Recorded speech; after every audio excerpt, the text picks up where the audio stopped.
bahwa rumah tangganya memang tengah didera prahara. Seperti ketika ia menyebut seutas pernyataan, siapa lagi yang mencari uang kalau bukan saya. Saya masih nerima job, alhamdulillah gitu ya. Ya harus nyari rezeki lah ya selagi maksudnya orang masih percaya sama saya, masih membutuhkan saya gitu. Selagi saya masih sehat, saya masih mampu, saya jalanin. Sekalian nabung-nabung buat tabungan anak. Siapa lagi kalau bukan saya yang nyari uang ntar. Jadi bukannya bukannya gimana ya, saya juga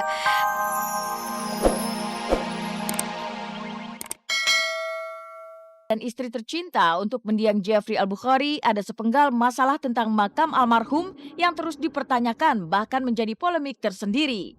Lalu seperti apa tindak lanjut dari rencana pembongkaran makam almarhum UJ?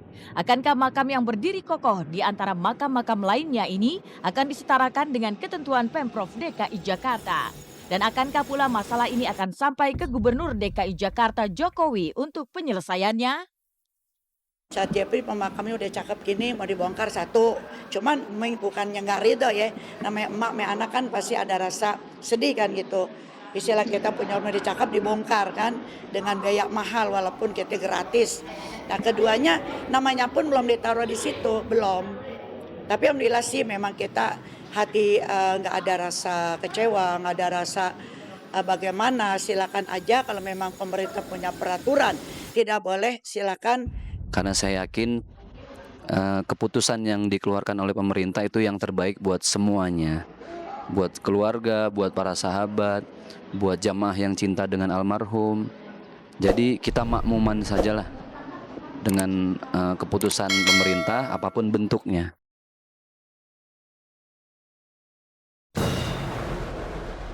Sementara Pipik Dian Irawati menjadikan dakwah sebagai tujuan hidup. Inilah cerita pedangdut Ayu Ting Ting yang menjadikan si jabang bayi sebagai pemompa semangat hidupnya. Walau menjalani hari-hari seorang diri tanpa sang suami, Ayu tak berputus harapan untuk bisa berdamai dengan kehidupan. Kehadiran orang tua, keluarga dan para sahabat rupanya mampu membuatnya terus menebar tawa. Itulah yang terlihat ketika keluarga Ayu Ting Ting larut dalam canda saat makan rujak bersama. Dan bukan rujak sembarangan tentunya. Inilah makanan yang dibuat khusus Haja Umi Kalsum Ibunda Ayu lantaran sang anak mendadak ngidam rujak di malam hari. Ya pemirsa nih, ibu lagi nyiapin. Ayu pengen ngerujak.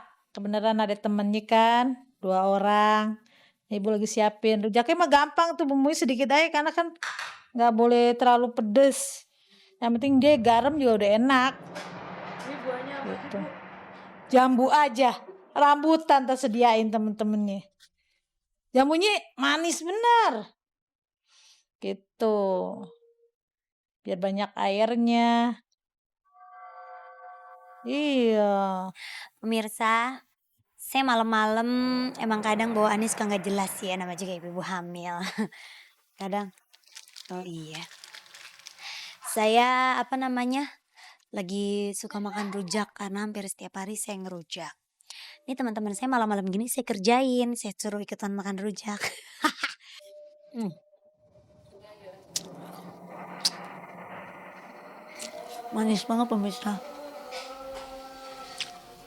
Tadi dulu yang rujak dulu. Kalau itu beli rambutan ini tuh langganan pemirsa. Jadi tidak kaget dan tidak asing lagi. Ketegaran pelantun tembang alamat palsu itu saat rumah tangganya dengan Angie semakin hari semakin tidak jelas adanya, turut serta membuat Haji Abdul Rojak ayah Ayu Ting Ting tertular semangat serupa. Walau terkadang ia harus menuruti segala kemauan putri sulungnya tersebut. Tapi apapun itu, asal Ayu senang, Abdul Rojak tentu tak keberatan.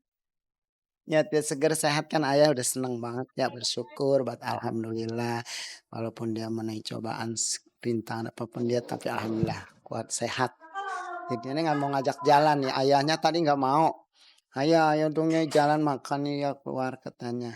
Tuh sama temen-temennya ayah makan paling anti bet sama nonton bioskop lagi males banget ya tapinya ini mau nggak mau deh nganterin.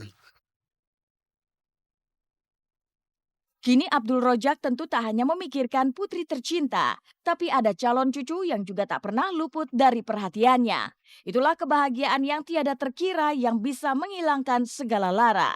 Bahkan ketiadaan Angie di samping anak tercinta tak membuat Abdul Rojak berkecil hati. Lalu bagaimana pula dengan Ayu Ting Ting sendiri? Benarkah Ayu Ting Ting sudah tak peduli lagi dengan sosok yang dulu begitu ia cintai? Ya, ngelihatnya gimana? Nggak usah saya suruh. Nggak usah saya suruh. Siapa aja yang mau peduli silahkan. Kalau yang nggak mau ya sudah, saya nggak mau maksa. Saya orangnya udah kagak mau, maksudnya saya nggak mau mikirin yang menurut saya nggak penting ya. Buat apa gitu saya mikirin hal-hal yang sesuatu yang nggak penting gitu, dan yang kita pikirin juga belum tentu dia mikirin kita gitu, ngapain gitu kan. Jadi ya saya mendingan mikirin ini yang pertama, babynya gitu, biar sehat, sayanya sehat. Ayah nggak ambil pusing si A, sebodoh amat. Kalau menurut ayah, yang penting anak ayah sehat, cucu ayah sehat, nanti lahir kembali aja sama Allah. Mungkin emang ini udah garisannya, kan kita bilang di situ ya. Kalau menurut agama ayah, agama Islam, agama kita nih, jodoh, maut, rezeki, kan itu punya kehendak Allah. Ya itu mungkin garisan Allah. Mungkin anak ayah seperti ini, oh ya udah kita terima lah dengan lapang dada. Tapi kita kembalikan lagi, hanya Allah yang tahu semuanya.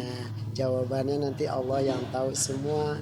Orang yang terbaik, mungkin pilihannya nanti. Tunggu aja masanya ya. Insya Allah. Hingga kini memang tak ada jawaban pasti yang terlontar dari mulut Ayu dan keluarga terkait rumah tangga yang dibina. Tapi secara tersirat, Ayu seolah telah menjawab bahwa rumah tangganya memang tengah didera prahara. Seperti ketika ia menyebut seutas pernyataan, siapa lagi yang mencari uang kalau bukan saya. Saya masih nerima job, alhamdulillah gitu ya. Ya harus nyari rezeki lah ya, selagi maksudnya orang masih percaya sama saya, masih membutuhkan saya gitu. Selagi saya masih sehat, saya masih mampu, saya jalanin. Sekalian nabung-nabung buat tabungan anak. Siapa lagi kalau bukan saya yang nyari uang ntar.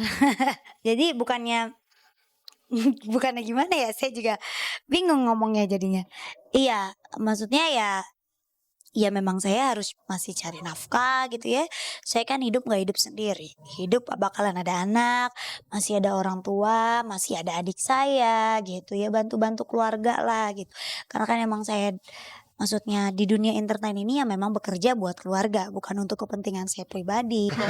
Jadi kita juga kuatlah ngadepin ini semua, walaupun kita suka diam-diam nangis gitu, ya Allah kok nasib anak kita begini banget, tapi kita kembalikan lagi sama Allah. Ini memang jalan terbaik untuk anak kita, mungkin Allah bakal memberikan yang terbaik lagi untuk dia kelak gitu.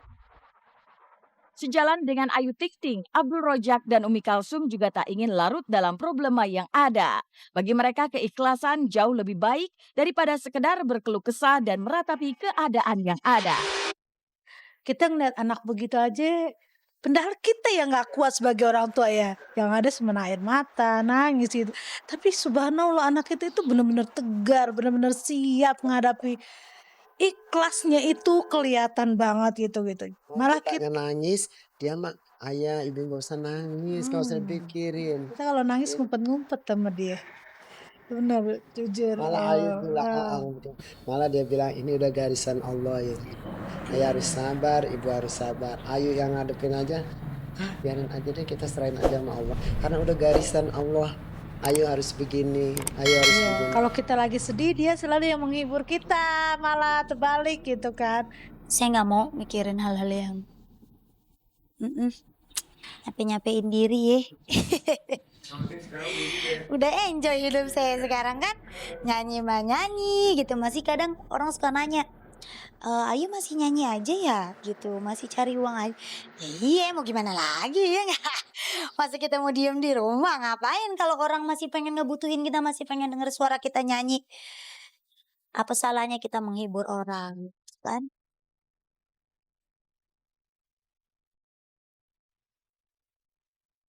Meninggalkan cerita Ayu Ting Ting, komedian serba bisa Olga Syaputra tengah berjuang untuk kesembuhan. Setelah menjalani perawatan alternatif dan berjuang melawan sakitnya, komedian Olga Syaputra kini mengaku kesehatannya kian membaik. Tapi ketika kini ia bisa kembali menebar canda tawa, sang komedian justru kembali disibukkan dengan segudang kegiatan. Dan tidak hanya menjalani hal yang sama dengan apa yang pernah ia jalani sebelumnya, Olga semakin menumpuk pekerjaannya. tidak lagi berpindah dari satu panggung ke panggung, kali ini Olga justru mengepakkan sayap ke dunia seni peran. Lantas apa sesungguhnya yang membuat Olga begitu tertantang memerankan film tentang kehidupan seorang waria? Dan benarkah pula jika Olga sempat merasa khawatir dengan peran yang akan ia mainkan?